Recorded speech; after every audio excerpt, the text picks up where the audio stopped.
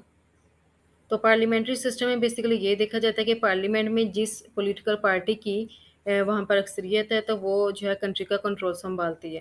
Presidential system کے اندر fair اور free elections کے ذریعے پیپل اپنے پریزیڈنٹ کو الیکٹ کرتے ہیں۔ تو بیسیکلی پاکستان کے اندر یہ two forms of democracy exist کی ہیں، پارلیمنٹری سسٹم اور پریزیڈینشیل سسٹم۔ اور اب ہم دیکھیں گے کہ پاکستان میں ڈکٹیٹرشپ کا پیریڈس کے بارے میں دیکھیں گے۔ تو سب سے پہلے جنرل ایوب خان تھے، انہوں نے 1958 سے 1969 میں پاکستان کا کنٹرول سنبھالا۔ اس کے بعد جنرل محمد یحییٰ خان تھے، انہوں نے 1969 سے 1971 تک۔ اس کے بعد جنرل محمد ضیاء الحق ہے، انہوں نے 1977 سے 1988 تک۔ اس کے بعد جنرل پرویز مشرف جو کہ فرام 1999 سے 2008 تک۔ اور اس کے علاوہ جتنے بھی پیریڈز تھے ان میں ڈکٹیٹرشپ نہیں، ان میں جو ہے ڈیموکریسی کا پیریڈ تھا پاکستان میں۔ تو اب ہم جو ہے ڈیموکریسی کی ہسٹری کو بھی دیکھیں گے کہ سب سے پہلے جو ہے 1988 سے 1999 میں دیکھیں تو پاکستان میں جو پیپل پارٹی تھی وہ جیت گئی تھی، انہوں نے جو ہے یہاں پر حکومت کی۔ اس کے بعد 1990 سے 1993 تک پاکستان مسلم لیگ نون جیت گئی۔ اس کے بعد دیکھیں تو 1993 سے 1996 میں اگین پاکستان پیپلز پارٹی وون، دین 1997 سے 1999 تک پاکستان مسلم لیگ نون وون، دین 2008 سے 2013 تک پاکستان پیپلز پارٹی وون، دین 2013 سے 2018 تک پاکستان مسلم لیگ نون وون، دین 2018 سے جو ہے وہ پی ٹی آئی کی گورنمنٹ تھی۔ تو بیسیکلی جیسے کہ یہ بھی کہا جاتا ہے کہ پاکستان میں جو ہے وہ ایک فیملی کی طرح سے ایک یہ بات کی جاتی ہے کہ یہاں پر جو ہے نسلی حکومتیں ہیں، یعنی کہ جیسے کہ ہم نے پہلے دیکھا کہ پاکستان پیپل پارٹی جیتی، اس کے بعد مسلم لیگ نون جیت گئی، پھر کیا ہوا الیکشنز ہوئے پاکستان پیپلز پارٹی جیت گئی، اس کے بعد پھر پاکستان مسلم لیگ نون، تو یہ دو بار ہو گئے، تیسری بار پھر پاکستان پیپل پارٹی جیت گئی اور تیسری بار پھر جو ہے پاکستان مسلم لیگ نون جیت گئی۔ تو اسی طرح پیپلز پارٹی نون لیگ، پیپلز پارٹی نون لیگ، پیپلز پارٹی نون لیگ، تو اس طرح سے پاکستان میں جو ہے سسٹم ڈیموکریسی کا چلا آیا ہے۔ اس کے بعد جو ہے 2018 میں پی ٹی آئی کی گورنمنٹ آئی تھی، اور اب نیکسٹ دیکھتے ہیں کہ کیا ہوتا ہے۔ اور اب ہم دیکھیں گے why democracy flops in Pakistan اور why poor democracy in Pakistan and what are the factors behind weak democracy in Pakistan. سب سے پہلے ہم دیکھتے ہیں یہاں پر الیکٹورل ریفارمز کے بارے میں۔ Electoral reforms is a change in electoral systems to improve how public desires are expressed in election results۔ تو electoral reforms ہم بیسیکلی کہتے ہیں جب ہمارے electoral system میں چینج آ جاتا ہے، اسے ہم کہتے ہیں electoral reforms۔ اگر ہم سب سے پہلے اس کے بارے میں دیکھتے ہیں کہ جب جنرل الیکشن جو ہے پاکستان میں 1977 میں جب ہوئے تھے تو اس وقت ٹو پولیٹیکل پارٹیز تھیں جو کہ میجر پارٹیز تھیں، ایک تھی پی این اے اور دوسری تھی پی پی پی۔ پی این اے کا مطلب ہے پاکستان نیشنل الائنس، جبکہ پی پی پی کا مطلب ہے پاکستان پیپلز پارٹی۔ تو پاکستان پیپلز پارٹی کے اس وقت لیڈر جو ہے ذوالفقار علی بھٹو تھے، جبکہ پاکستان نیشنل الائنس کے جو لیڈر تھے وہ ولی خان تھے۔ تو جب 1977 کا الیکشن ہوا تو پیپلز پارٹی جیت گئی اور جو پی این اے تھی پاکستان نیشنل الائنس تھی، اس کو شکست ہو گئی تھی۔ تو پی این اے نے اپنی اس شکست کو تسلیم نہیں کیا بلکہ الیکشن کے جو ریزلٹس تھے اس کو ریجیکٹ کر دیا، اور اس طرح جو ہے پی این اے نے اپنی شکست کے خلاف جو ملک گیر احتجاجی تحریک چلائی اور اس طرح وہ لوگ جو ہے سڑکوں کے اوپر نکل آئے۔ اس کے علاوہ پی این اے نے جو ہے لا اور آرڈر سچویشن کو بھی ڈیٹیریوریٹ کیا۔ اس کے یہ ایک ایگزامپل تھی ہمارے پاس جنرل الیکشن 1977 کی۔ دوسری ہمارے پاس ایگزامپل ہے جنرل الیکشن 2013 کی۔ اس وقت پاکستان میں ٹو پولیٹیکل پارٹیز میجر تھی، جس میں پی ٹی آئی تھی اور ایک پاکستان مسلم لیگ نون تھی۔ پی ٹی آئی کے لیڈر عمران خان تھے اور پاکستان مسلم لیگ نون کے نواز شریف تھے۔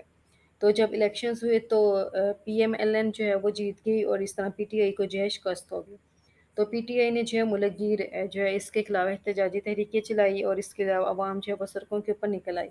اس کے علاوہ پی ٹی آئی نے جو ہے دھاندلی کا بھی الزام لگایا۔ تھرڈ ہمارے پاس جو ایگزامپل آتی ہے وہ ہے ہمارے پاس جنرل الیکشن 2018 کی۔ تو اس وقت بھی پاکستان مسلم لیگ نون ایک پولیٹیکل پارٹی تھی اور ایک پی ٹی آئی تھی۔ تو اس میں جنرل الیکشن جو 2018 تھے یہاں پر جو ہے عمران خان کی جو political party P T I تھی وہ جیت گئی۔ تو پھر جو پاکستان مسلم لیگ نون تھی اور اس نے پھر جو ہے دھاندلی کا الزام لگایا۔ اس لیے پاکستان میں جب بھی الیکشنز ہوتے ہیں تو لارج اسکیل پروٹیسٹ ہوتے ہیں کہ جو پارٹی جو ہے یہاں پر ہار جاتی ہے، جو کہ اپوزیشن بن جاتی ہے، تو اپوزیشن جو ہے وہ لارج اسکیل پر پروٹیسٹ کرتی ہے۔ تو اس قسم کی جو سچویشن ہے وہ ڈیموکریسی کے لیے بہت زیادہ فیٹل ہوتی ہے، کیونکہ جو الیکٹڈ گورنمنٹ ہوتی ہے اس کی جو ساری کی ساری انرجی ہے وہ اپنے سروائیول پہ لگ جاتی ہے۔ ان کے پاس اتنا وقت نہیں ہوتا کہ وہ اپنے ملک کے بارے میں کچھ سوچیں، اپنے ملک کی جو معیشت ہے اس کو مضبوط کرنے کے لیے کچھ کریں۔ تو اس طرح جو الیکشنز کو بھی بدنام کرنا، تو یہ جو ہے ہماری جو ڈیموکریٹک کلچر ہے اس کی گروتھ کو بھی سسٹین کر دیتا ہے۔ تو اس طرح آگے جتنے بھی الیکشنز آتے ہیں تو جو اپوزیشن ہے وہ دھاندلی کا الزام لگا دیتی ہے اور الیکشنز کے جو ریزلٹس ہیں ان کو جو ہے وہ ایکسیپٹ نہیں کرتی۔ تو اس لیے جو الیکٹورل ریفارمز ہمیں کرنی چاہیے، تو الیکٹورل ریفارمز کی کمی کی وجہ سے پاکستان میں ویک ڈیموکریسی ہے۔ سو lack of electoral reforms in Pakistan is also one of the key factors behind weak democracy۔ اور سیکنڈ یہاں پر آتا ہے the evident role of the army, یہاں پہ ہم کہہ سکتے ہیں کہ آرمی انٹرفیئرنس۔ جیسے کہ پہلے ہم نے دیکھا کہ پاکستان میں ڈکٹیٹرشپ کا پیریڈ بھی تھا، جنرل ضیاء الحق آئے ہیں، اس کے علاوہ جنرل محمد ایوب خان تھے، پرویز مشرف۔ تو آرمی جو ہے اس کی جو انٹرفیئرنس ہے گورنمنٹ میں، ڈیموکریسی میں، یہ ڈیموکریسی کو ویک کر رہی ہے۔ اس کی وجہ سے پاکستان میں ڈیموکریسی جو ہے وہ اسٹرانگ نہیں ہے۔ So it is also one of دا کی ریزن۔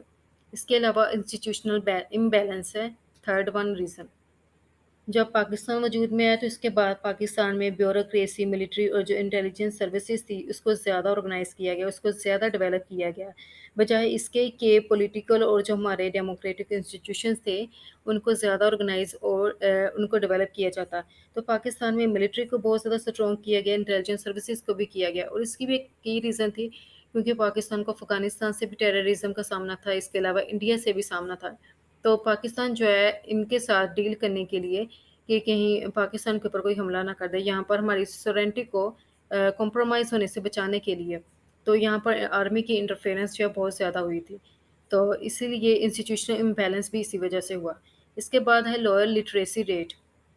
اگر ہم دیکھتے ہیں تو 2022 میں جو ہے پاکستان میں لٹریسی ریٹ 58% ہے۔ تو ایسی جگہ یا ایسا کنٹری جہاں پر لٹریسی ریٹ کم ہے تو وہاں پر ڈیموکریسی جو ہے وہ جڑیں نہیں پکڑ سکتی۔ So democracy is not a process, it is a culture. اس لیے کہ اگر ڈیموکریسی ایک سوسائٹی میں اپنی جڑیں پکڑے، اس کے لیے یہ ضروری ہے کہ اس سوسائٹی میں جو ڈیموکریٹک نارمز ہیں اس کو انٹروڈیوس کروایا جائے، ہائی مورل جو ویلیوز ہیں ان کو انٹروڈیوس کروایا جائے۔ اس کے علاوہ جو رائٹس اور ڈیوٹیز ہیں ان کے بارے میں اویئرنیس بھی ہونی چاہیے۔ تو ایک اگر پڑھا لکھا انڈیویجول ہوگا تو اسے ان ساری باتوں کا ضرور پتہ ہونا چاہیے۔ اس لیے ڈیموکریسی اور ایجوکیشن کے درمیان ایک ریلیشن شپ ایگزسٹ کرتا ہے۔ اس لیے ایک جو پڑھا لکھا انسان ہوگا جسے ڈیموکریسی کے نارمز کے بارے میں پتہ ہوگا تو وہی ڈیموکریسی کو اچھے سے انڈرسٹینڈ کر سکتا ہے۔ اور اگر اس کے برعکس دیکھا جائے تو ہمارا جو ایجوکیشنل سسٹم ہے یہ بھی بہت زیادہ خراب ہے۔ یہ روٹ لرننگ کو پروموٹ کرتا ہے، یعنی کہ کرائمنگ کو پروموٹ کرتا ہے۔ اس کے علاوہ ہم لوگ جو ہے مائنورٹیز کو بھی ٹالریٹ نہیں کرتے صحیح طریقے سے، تو اس کی وجہ سے بھی ہمارے کنٹری میں ڈیموکریسی جو ہے وہ بہت زیادہ ویک ہو گئی ہے۔ اس لیے الٹریسی جو ہے یہ بھی ایک فیکٹر ہے behind the failure of democracy in Pakistan. اس کے علاوہ ہے کرپٹ پولیٹیشینز۔ جیسے کہ ہمارے جو پولیٹیشینس ہیں جیسے کہ اگر ہم کہیں پولیٹیکل پارٹیز ہے، ایک جیت جاتی ہے دوسری ہار جاتی ہے، تو جو پارٹی ہار جاتی ہے وہ جیتنے والے کے اوپر یہ الزام لگا دیتی ہیں کہ انہوں نے ہمارے ساتھ دھاندلی کی ہے، انہوں نے جی یعنی کہ ووٹس وغیرہ جو ہے وہ بیچے ہیں، اس طرح سے کیے، تو انہوں نے جو ہے وہ پیسے دے کے یہ کام کروایا۔ تو یعنی کہ ہمارے جو پولیٹیشینس ہیں یہ بھی کرپٹیڈ ہیں۔ مزید یہ کہ الیکشن سے پہلے ہمارے جتنے بھی پولیٹیکل لیڈرز ہیں وہ پبلک سے یہ پرومس کرتے ہیں کہ وہ کنٹری کی ویلفیئر کے لیے کام کریں گے، لیکن جیسے ہی وہ پاور میں آتے ہیں تو سارے کے سارے انہیں اپنے وعدے جو ہے وہ بھول جاتے ہیں۔ ایون کہ وہ جو کامن سٹیزنس کے بیسک ایشوز ہیں ان کے ساتھ بھی وہ کوپ اپ نہیں کر سکتے۔ اس لیے جو جنرل پبلک ہوتی ہے وہ جو بیسک فیسلٹیز آف لائف ہے، جیسے کہ ہماری فوڈ ہے، واٹر ہے، انرجی کرائسز ہے، ہماری جو پور ہیلتھ فیسلٹیز ہیں، اس سے جو ہے وہ سفرنگ کر رہی ہیں۔ So Pakistan is also one of the youngest democracies in the world. Interest of opposition parties, یہاں پر دیکھا جائے تو اپوزیشن پارٹیز بجائے یہ کہ دوسری پارٹی کے ساتھ مل بیٹھ کر کنٹری کی ویلفیئر کے لیے کوئی کام کرے، یہاں پر نکتہ چینی میں ہی لگے رہتے ہیں۔ اور ہر روز پولیٹیکل پارٹیز کے درمیان نئے سے نئے لڑائی جھگڑے جو ہے وہ دیکھنے کو نظر آتے ہیں۔ Interest of great powers in the region, یہاں پر گریٹ پاور کا مطلب ہے یونائٹڈ اسٹیٹ آف امریکہ، یعنی کہ جیسے کہ پاکستان نے جو ہے امریکہ کو جب امریکہ نے افغانستان کے اندر وار آن ٹیرر کو لانچ کیا تھا تو پاکستان نے امریکہ کا ساتھ دیا تھا۔ تو پاکستان کی ایک امپورٹنس تھی کہ امریکہ نے جو ہے پاکستان کے لیے ایک انٹرسٹ شو کیا۔ تو گریٹ پاور امریکہ کا بھی اس ریجن میں انٹرسٹ تھا اور اس وجہ سے بھی ڈیموکریسی پاکستان میں فلوپ ہوئی ہے۔